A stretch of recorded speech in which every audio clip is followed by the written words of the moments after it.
সেই 1971 স্বাধীনতা, সেখান থেকেই ডেমোক্রেসির মাধ্যমে, ইলেকশনের মাধ্যমে সিস্টেম, তারপরে বাকশাল, তারপরে আবার মিলিটারি কু, আপনার মিলিটারি কু, নতুন করে নির্বাচন, আবার সেই একই গণতান্ত্রিক সিস্টেম।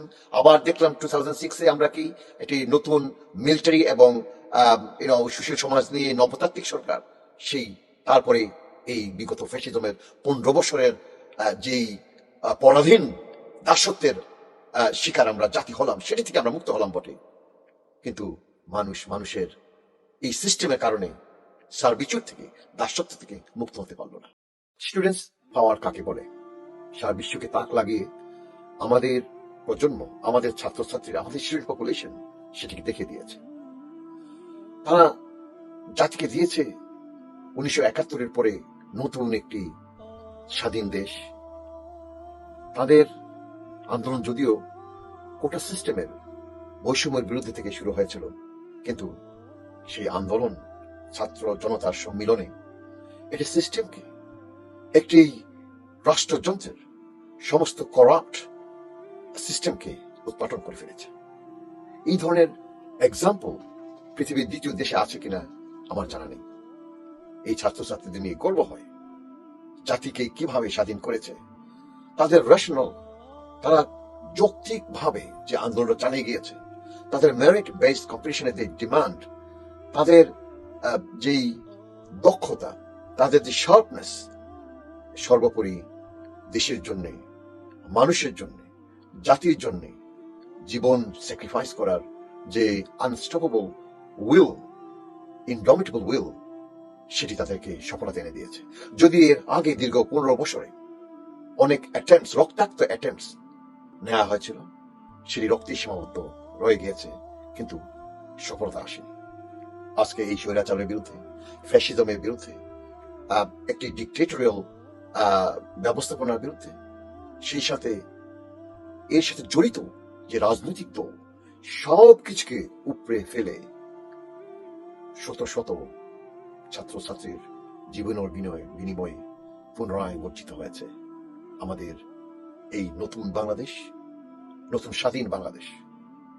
কিন্তু প্রশ্ন জেগে যায় যে সিস্টেমের বিরুদ্ধে আমরা এতদিন আন্দোলন করলাম, যেই রেকর্ড সৃষ্টি করলাম, যেই জীবন অকাতরে বিলিয়ে দেওয়া হলো, তার বিনিময়ে সেই একই সিস্টেমকে রিইনস্টেট করা, প্রতিস্থাপন করা কতটা যুক্তিসঙ্গত?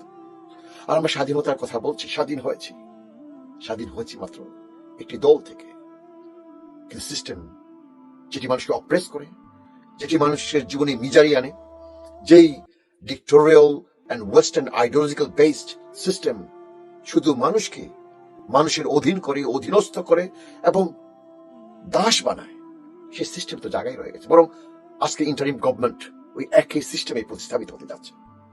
তাহলে এই ইন্টালেকচুয়ালিটি, এই রেশনাল এবং যে শার্পনেস অব আওয়ার ইন্টালেকচুয়ালিটি এই আন্দোলনে ব্যবহার হয়েছে, সেটি অতুলনীয় বটে। এবং আমাদের বর্তমান যে রাজনৈতিক সিস্টেম, তার জন্য রটেন হয়ে গিয়েছে, অবসলেট হয়ে গেছে, অর্থাৎ সম্পূর্ণরূপে জরাজীর্ণ হয়ে গেছে। কিন্তু সেই রাজনৈতিক সিস্টেমেই আমরা ইন্টারিম গভর্নমেন্ট তৈরি করতে যাচ্ছি।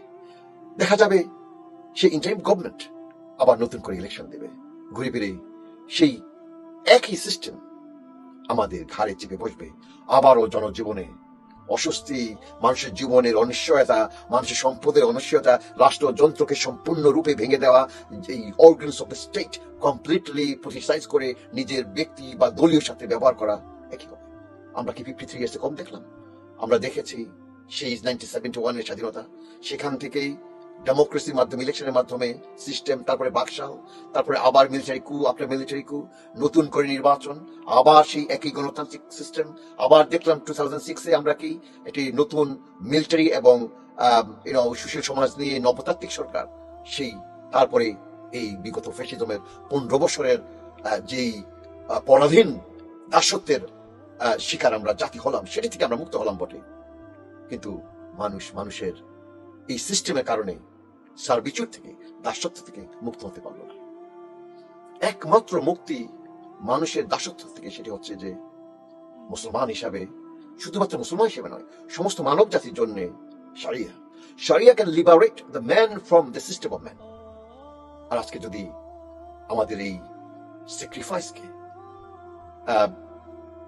এর জীবন দেয়াকে যদি অর্থবহ করতে হয়, তাদের এই স্যাক্রিফাইসকে সত্যিকার অর্থেই যদি আমরা স্বীকার করে থাকি, তাহলে এই pseudo freedom, again going back to the system that man has introduced, that has been taken from the Western idea and ideology, সেটি থেকেই যদি নেওয়া হয়, তাহলে বারবার আর কত আমরা রক্ত দেব, আর কত রক্ত দিয়ে স্বাধীনতার কথা বলে আসলে সত্যিকার স্বাধীনতা অর্জিত হবে না। শুধুমাত্র একমাত্র শরিয়া বা আল্লাহ সুবহানাহু ওয়া তাআলা কি করতে পারে, মানুষকে মানুষের কাছ থেকে স্বাধীন করে আল্লাহ সুবহানাহু ওয়া তাআলার দাসত্বে পরিণত করতে পারে। এবং আল্লাহ সুবহানাহু বলেছেন, ثم جعلناك على شريعة من الأمر فاتبعها ولا تتبع أهواء الذين لا يعلمون। তাহলে আমরা সত্যিকার অর্থে স্বাধীন জাতি হিসাবে প্রতিষ্ঠিত হব। অন্য বিশ্বের, অন্য সাম্রাজ্যবাদের, কিংবা পশ্চিমা বিশ্বের, কিংবা পার্শ্ববর্তী দেশ ভারতের দাবেদারিত্বে কিংবা দাসত্বে সৃষ্টির মাধ্যমে কখনোই আবদ্ধ হব না। আসসালামু আলাইকুম ওয়া রাহমাতুল্লাহি ওয়া বারাকাতুহু।